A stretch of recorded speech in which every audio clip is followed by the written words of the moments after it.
Jazzcast Pros. What do you think of when you hear the word pivot? Does it have an uplifting, exciting, powerful emotion that you get, or does it feel like failure and heavy and just another to-do list starting or not even sure where to start? If you feel like the latter, then this is the episode for you. We are into season 6 of High Vibe Table Talks, and this season is all about when the woo wears off. So we all know that feeling when we get excited about, have a new idea, and then we're all into the high vibe energy of it, and then reality stuff gets hard. And so this season we're talking all about pushing through, working towards navigating the messy middle. It gets into that messy middle part, and how do we embrace it and power through and hear other stories and understand that ours is not unique. It's not me doing something wrong. This is the part of the journey that gets you to where you want to be. Welcome to High Vibe Table Talks, the podcast to help you, the cautiously ambitious woman, remove mental barriers and take action now so that you can achieve your high vibe desires. I'm Rashawn, your high vibe curator, cheerleader, and accountability partner. As a wife, a mother, and an entrepreneur who recently quit my job to follow my dreams, I understand why you may be hesitant to throw caution to the wind and take that leap. In today's conversation, I talk with Alexa Phillips, and hopefully my Alexa isn't going to go off again, because it does during the episode. And she talks about all of her pivots, one that she's actually going through right now. And I love that she gets to share the process with us as she's really going through it. And she has such a beautiful outlook on the power of a pivot. So I think you're really going to love this conversation. If you do, when you get to the end of it, share it with a friend, maybe someone else you know is going through a pivot, a change in some part of their life, and they need to hear this. So I would love it if you share this episode with a friend. I am so excited to have Alexa Phillips here today. Thank you so much for joining today, Alexa. Yeah, thank you so much for having me. I'm super excited to be on the High Vibe Table Talks podcast. We met on Threads, and we're both big fans of Threads. And so can you share with our audience a little bit about where you are, geographically, and then your business and who you serve? Yeah, so I'm in Seattle, Washington right now by way of Denver. I moved here about 3 years ago, so I'm still very new to the Pacific Northwest and everything, but I love it so far. And if you have to pick between Colorado and Seattle, I definitely pick Seattle all the way. But a little bit about me, I'm a brand strategist and a writer. I own my own business called Bright Eyes Creative, where I really help creative entrepreneurs like coaches, consultants, and creators take action on their big brand ideas. My background is in journalism and marketing. I worked in-house for an enterprise tech company for about 4 years while having my business on the side. And then about 3 years ago, I took my business full-time. And since I've been working on kind of this big business pivot, essentially moving from being a freelance writer and social media consultant to now really just helping creative entrepreneurs, get the strategy for their brand development and business development. And I also write a creativity newsletter called Creatives Anonymous that explores what it means to be a modern day creative. Yeah. And I spent some time on your website. The whole vibe of it, I obviously go off vibes a lot, but is really, really cool. So we'll definitely put that in the show notes because people should definitely go check them out. It was interesting how you were talking about both Zone of Genius and the pivot. And I think that they, on surface level, they feel counterintuitive, yet they are so aligned. So can you tell us about your journey to finding Zone of Genius and what that kind of means to you? Yeah, so I first kind of came across the term reading a book called We Should All Be Millionaires by Rachel Rodgers. And she kind of talks about this idea of zone of genius being your best work, your top tier work. I think of it as your $10,000 level work, what you are really good at, you're indispensable.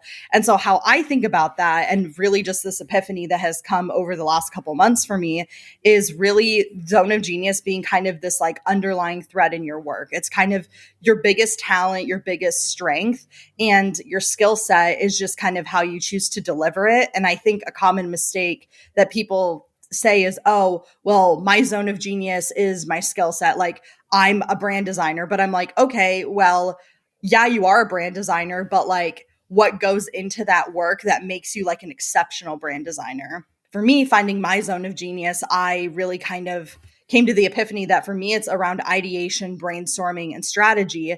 And as a writer, that's just how I chose to express that talent and that skill. And so now that I'm pivoting away from being this freelance writer and social media consultant, I'm trying to take this idea of idea development and translating it into creating new offers and content to help creative entrepreneurs.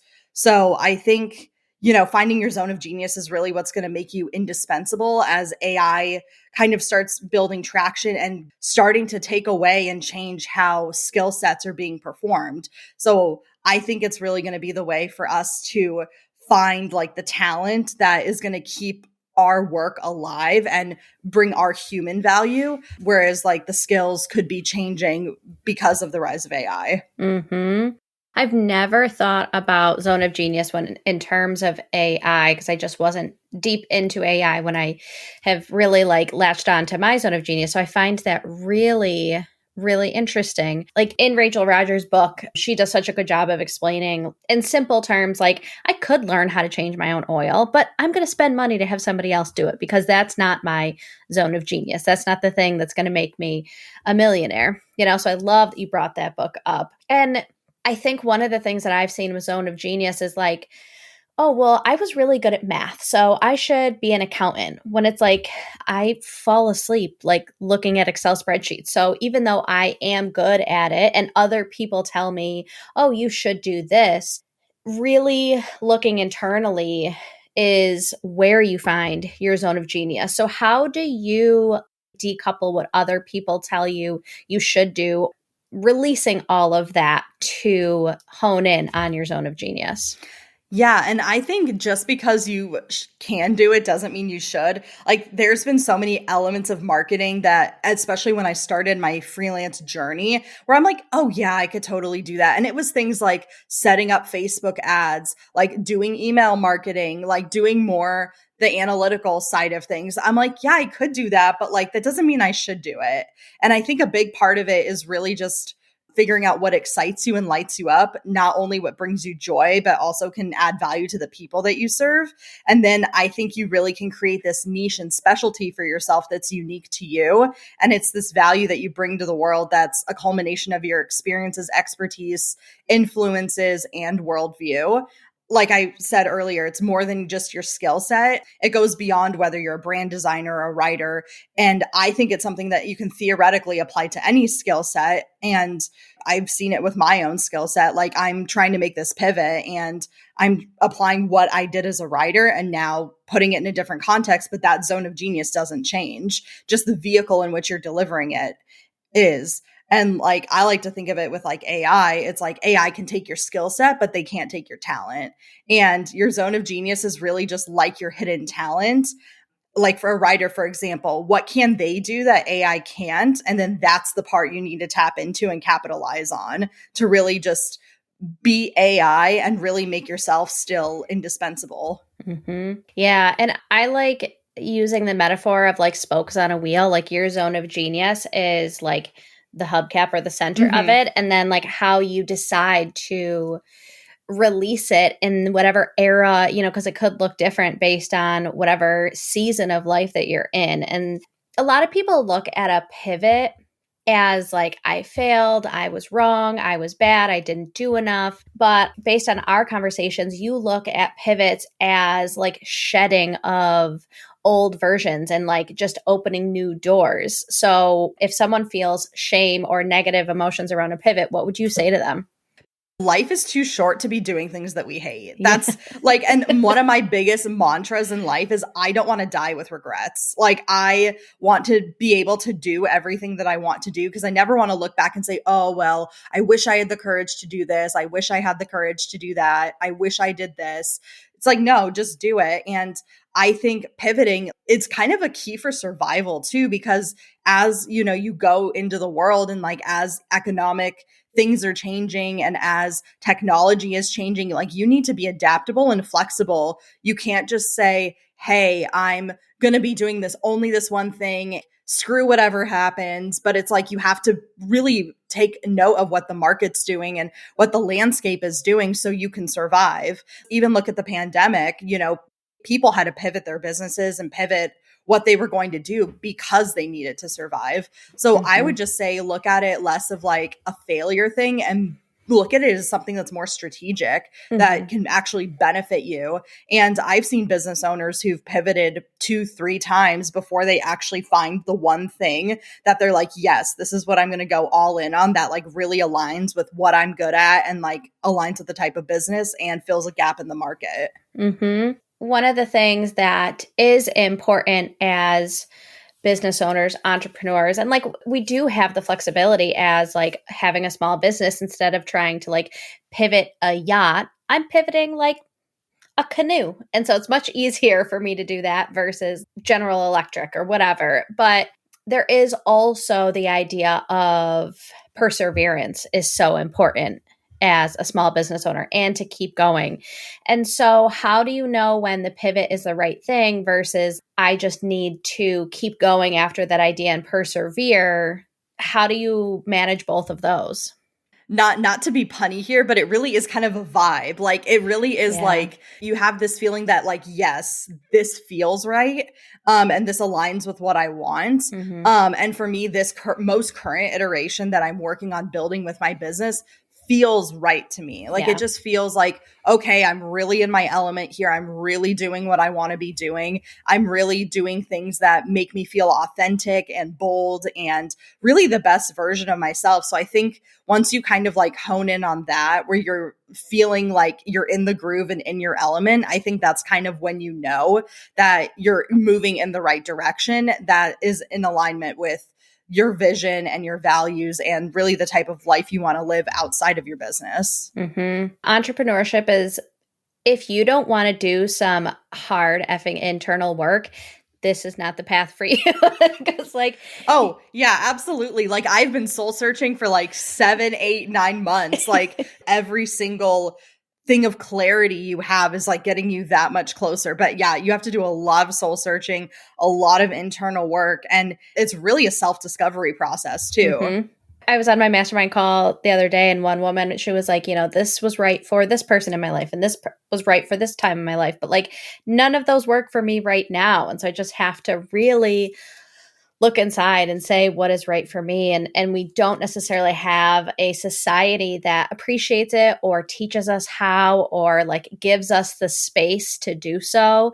And so you have to have like good boundaries for yourself, for others. Yeah. Yeah. And I think it's so easy. And I've myself have fallen into this trap too, where you see how other people are running their business and you're like, yeah, I could totally do that. Like I want my business to be exactly like theirs. And oh, they're having success with this one method of promotion or this type of offer that they have. And so you try it and you're not finding the same level of success that you think you were going to. And it just doesn't feel aligned with what you actually want. That's one of the reasons I'm undergoing this pivot right now in my own business, because I tried to mimic this business that I thought I wanted, not what I actually wanted. And when you kind of lean into that authenticity and just really share your needs, like I want this and I need this, like, and just kind of tune everybody out, that's really, I think you really find that true alignment. Yeah. Yep. So when you were, talking about your pivot, not that long ago on your Instagram, you had a reintroduction post and you have this quote on there that just like really hit me. And it says, don't just build a brand, craft a legacy. The word legacy has been coming up a lot in my conversation. So what does that mean to you? What does that look like? Can you just like say more about why you put that in your reintroduction post?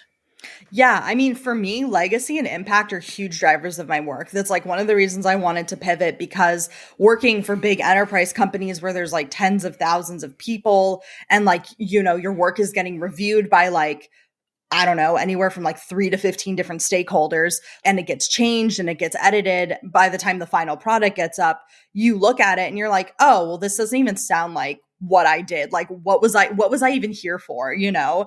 And so for me, legacy, that's always been a big driver of my work. I've always strived to make an impact on people, whether it's how I help them in their business or creating ideas that resonate with them. Like, I really want to leave a legacy for people, something long after that they're done working with me. That's happened a lot in like things I've been involved in throughout my life. Like when I was in college working on like the student media and the magazine, and when I was, you know, early in my career, just some of the ideas that carried forward and like that are still being used today at the company. So like that for me, like warms my heart so much, where it's like, okay, I can actually see my work leaving an impact and leaving a legacy long after I've been done with it. So for me, that's been a really big driver. And that's what really professionally what I strive to do. I really want to make people think. I really want to make a positive impact on the people that I work with. And, you know, even if we work together on like one project, it's like, okay, does this legacy set them up for success in the future, or like change the way they think about something? And if I can do that, like my work is done.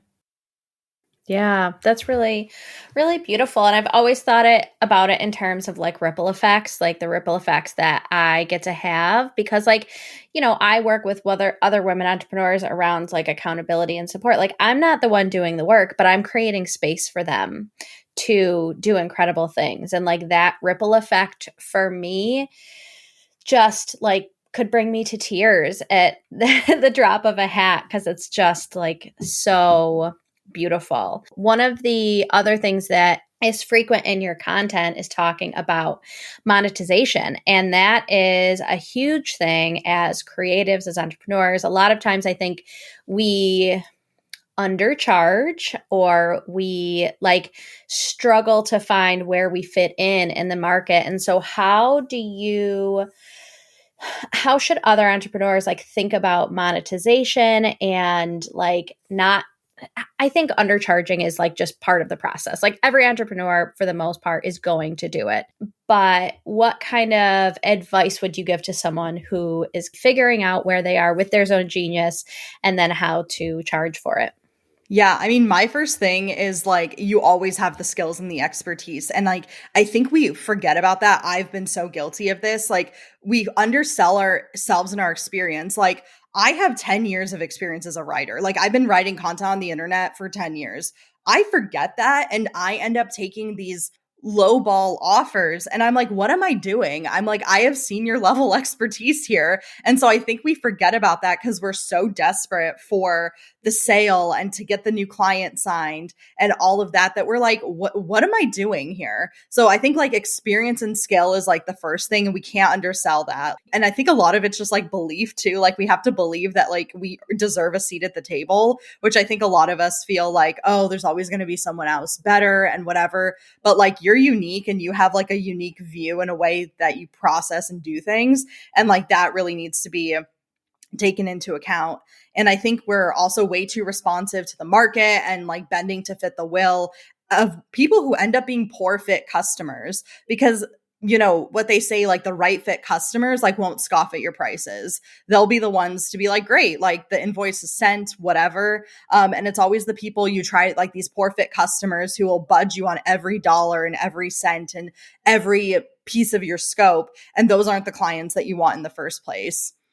And then another thing is like really pricing based on like outcomes and transformations. And I think once you can kind of lock that in and like what the value of, you know, somebody working with you is, and really selling them on that, like that value of that transformation is going to, you know, help you win the clients. Because at the end of the day, it's not going to be like a price fit unless you're really targeting like the wrong customers. It's going to be, do they believe in the value of this outcome in this transformation? And if you're not, and if they don't believe it, then they're not going to want to invest their money in you. Yeah, that's such a good point. Like people are in this economy are still going out and buying BMWs and Audis and really expensive cars. And people are still going and buying $2,000 cars. You know, there is a market for everybody. And I think focusing on the transformation, that's a really good piece to think about. So much is like, oh, this is all the back end stuff I'll do for you. And it's like, no, the customer doesn't care about your process. They care about the transformation. So how do you find that piece of it for a new business owner? It's kind of a combination of things. It's like, how do you want people to feel after they've worked with you? Like, do you want them to feel more empowered? Do you want them, and really looking at the metrics, I think is important too, where it's like how you feel the metrics. Like if they're like, hey, I want to increase my sales by X number of dollars or X seats in a course or something like that, like looking at those types of metrics. So I think it really starts with what is the outcome that the client wants to achieve? Like, is it sales? Is it, a better understanding of who they are and what they offer? Is it, so I would just say looking at the metrics first and then how they want to feel and just, really kind of empowering them. And I think with like DIY offers or like done with you offers, that's really where that piece comes in. It's like you're empowering the people that you're working with to then go make the change in their own business. And you're just giving them the tools to help them with that. And speaking of tools, how can we use AI as a tool to really help enhance our zone of genius versus like taking away things that we do? Yeah, I heard this great comparison of AI a couple weeks ago at a networking event I was at where they were saying AI is like your junior copywriter, like your junior level assistant, where they're taking the first pass at something and then it's up to you, the senior with the senior level of experience, to really take the first pass and like really finesse it by maybe adding brand voice, maybe adding more strategy.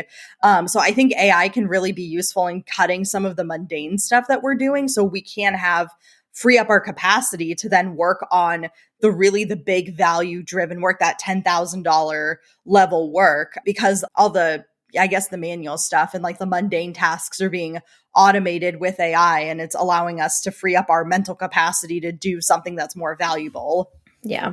Yeah, I totally agree. I think that, I want to be on the side of AI where it's like supportive and used for good. And like, just like previously when Google first came out, we were like, how do you prompt Google? And now the next iteration is like, how do I prompt AI to support my bandwidth and what I'm looking to do? Because I'm very much like in an era of like, I want to become the relaxed entrepreneur. I'm out of like hustle mode. I want to figure out ways that like don't feel like rush or intensity. Like I just want to do things that really light me up and bring me joy and make an impact and help me build a legacy, all the things that you talked about.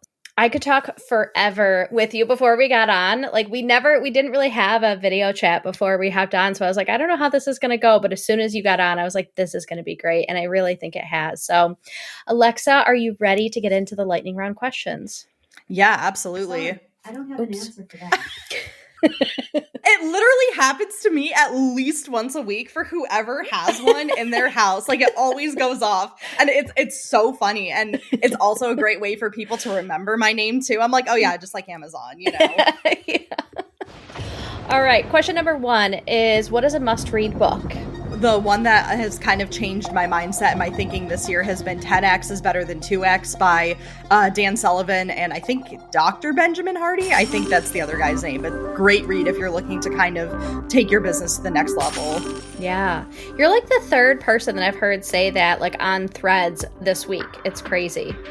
Yeah, and I mean, I think like a lot of people are like, oh, it's like you can view it very much as like I want to scale and grow, but the book is really about like pruning back the stuff that's not working for you and doubling down on the stuff that is, and really just like the mentality of like, okay, if I want to like 10x my business, I can't do any of the same stuff that I'm doing right now to like get there. Mm-hmm. And when you were talking earlier about like the pivot, I think so much of it is like the shedding and the release and the letting go so that you can really focus on the one thing, whatever that is. Yeah, and the book has really kind of inspired me to like look at that too, because I've been doing things for this pivot and this business this year that I've not done in the last like 3 years. And I've seen a lot of success from it because I'm like, okay, I can't have the same way of thinking that I've always had if I want to get to this level that I want to get to. Yeah. So if you need like a kitchen floor cry, like been there, done that. Well, and I think it's the whole like grieving process too, right? Yeah. Where it's like you're grieving the old version of your business and like all of this stuff. And it's a really emotional process where you're like, I'm taking a risk on myself. Like, I don't know how it's going to pan out. I just kind of have to like trust that it will turn out the way it needs to and just move forward and just bet on yourself. Yep. Yeah. So good. What does creativity mean to you? So for me, it's really about following your passion and curiosity and really just not being afraid to take risks and experiment. Get curious, take risks, and experiment. That's great. What is the best piece of advice you've ever received? So from my dad, he has this saying, he says, stay hungry, stay humble. And it's really kind of just stuck with me for a really long time. I actually put it on my graduation cap when I graduated from college. You know, you kind of have to just stay hungry and keep going and keep going after your stuff. But when awesome success happens to you, you can't let it get to your head because then you won't be able to keep staying hungry. So it's really just keeping yourself in check and like, celebrate the successes, but don't let them get to your head. Definitely. What is something that's on your bucket list? To write a young adult fiction book. I've for a long time wanting to do that, but as I'm pivoting, you know, from working freelance with clients and stuff, then I can free up my like writing capacity, my writing brain to be able to like take that project on. So it's definitely something I would love to achieve within the next like 10 years. Awesome. That is so cool. What is the coolest shit you've done in the last year or are currently working on? Honestly, like the coolest thing that probably has happened like so far this year, when we had that big solar storm with the northern lights basically being all over the country, I was literally able to see them outside of my apartment, like in the middle of the city, which was super cool, and be able to like photograph them, which has like been a photography item on my bucket list forever. And so the fact that I was able to literally just walk outside and like walk down the street and take a picture of the northern lights and see them in person was super cool. But then something also that I'm working on now is I used to be somewhat, I guess, proficient. I was never fluent, but very proficient in Greek because my family's Greek and everything. And so now I've taken it upon myself to start relearning and re-immersing myself in that. So that's been kind of a fun little project I've been enjoying working on right now. Yeah. And what I love about all of those stories is like the way that you're so multifaceted and so multi-passionate, and you don't like box yourself into any of these things, and you just allow yourself to explore all of your different interests and things that light you up, whether you monetize on them, whether they're part of your business, or they just, you know, the ROI of like, I love doing this and I want to learn how to speak Greek. Like that's really cool. Yeah. And like, I don't know, that's what keeps it interesting. And what inspired really my creativity newsletter was really just kind of this process of rediscovering my creativity and what like brought me joy and what lights me up, because I felt so disconnected from it. And now I'm just like, I'm going to just explore everything that I used to love doing. Because the question was, for me, I used to love doing X. Why am I not doing this anymore? And that's really what prompted me to like create this newsletter and keep myself accountable to really work on my creativity, and really my creative practice and everything was to really keep it at the forefront of, you know, my life and just having that mindset. And it's really helped me in other areas of my business too, like taking bolder risks, just shooting my shot, not being afraid to fail. And it's really helped in all areas of my life. I totally agree. Like, I think I used to only read like self-growth books, but over the past like 2 years, I've really gotten into fiction, and reading fiction has made me a better entrepreneur, like more joyful, like the ability to escape, the ability to think deeply, look through different people's like perspectives and paradigms. Like, I read this book, Babel, this year by R.F. Kuang, and it is something that is now like a filter in which I take in the world that I never would have if I hadn't read that book. And it just has changed me as a person. And I think, you know, making bad art makes you a better artist. Writing poorly makes you a better writer because you're writing, you know? So yeah, I mean, you have to be really bad to get good. And I think that's where a lot of people get caught up. They're afraid of being bad. So they're like not even going to try. And it's like, hey, this is just part of the process. So just let it happen. Yeah. And as a business owner, I have done a lot of I've made a lot of poor decisions in business, but haven't we all? Yeah, it's the people in the arena, as they say. So thank you so much. Where can people find you? You did mention your website and your newsletter. Where else can people connect with you? Pretty much on all the socials, like Instagram and Threads are really like the ones I'm leaning into right now. I'm also on LinkedIn and Twitter. And then of course on my website and through my newsletter and everything too, to like really just read my work and everything. So I'll give you all that and you can put it all in the show notes. Perfect. Thank you so much. Alexa, so I don't set her off again. Yeah, thank you so much for having me. This was great. If you like that episode, please leave a review. Those are always so helpful on whatever platform you listen to this. Until next time, remember that big dreams and small steps will transform your life.